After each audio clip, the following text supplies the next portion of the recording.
Hi and welcome to this Blueberry Markets video update with me, John Kibler, head currency analyst. In this video we're going to be taking a look at the US dollar index again as the CPI data has come in. So we were anticipating the CPI data.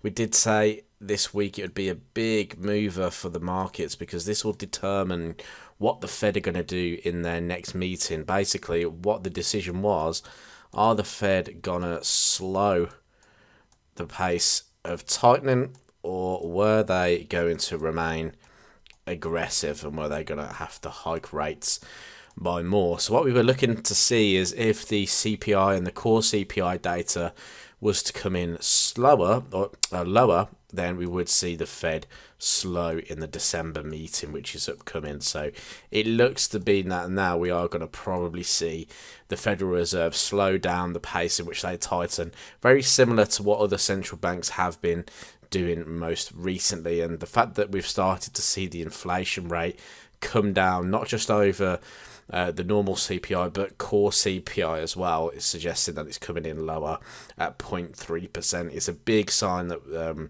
the interest rates that have been done by the Federal Reserve are having an effect on the CPI numbers. So looking at the dollar index, how has that affected the US dollar today? Well, dollar has dropped to the downside. We were holding above the 110 handle, and we discussed yesterday in a pound US dollar video that if we were to hold above 110, we probably would have seen price trade back to the upside. However, CPI numbers coming in lower is now pushing price down to this 108 level, which is the next level of interest for the sellers of the US dollar. Now, if price breaches the 107 and this sort of trend line channel support that I've put in, basically I've copied the channel or the trend line resistance from up here, put it on to the low there, and you can see that it spans out, and we've got confluence here at the 108 handle.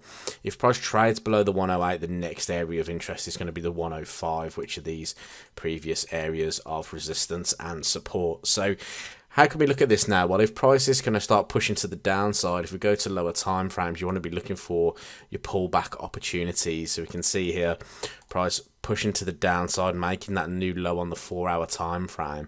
Now you're probably going to see potential buyers coming back into the market, pushing price back up.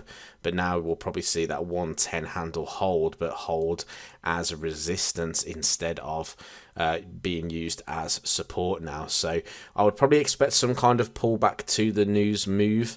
However, it might only be a shallow pullback. If it is a shallow pullback, look for the market to reject the previous areas of support and resistance, like this 110 handle, for instance, which could then lead to a move to the 108. But just actually put this on a little bit better. Okay, you can see that 108 handle will be fairly important for price on the move to the downside here. So probably going to see a slight pullback here, but then a continuation to the downside now as the Fed will begin to slow down the rate at which they hike interest rates now. So very interesting news in the market today. We'll see how this affects the dollar in the next week or so as well. And I hope you enjoyed this video update. If you did, leave this video a thumbs up. Subscribe to the YouTube channel to see some more Forex trading content, and I'll speak to you in the next video.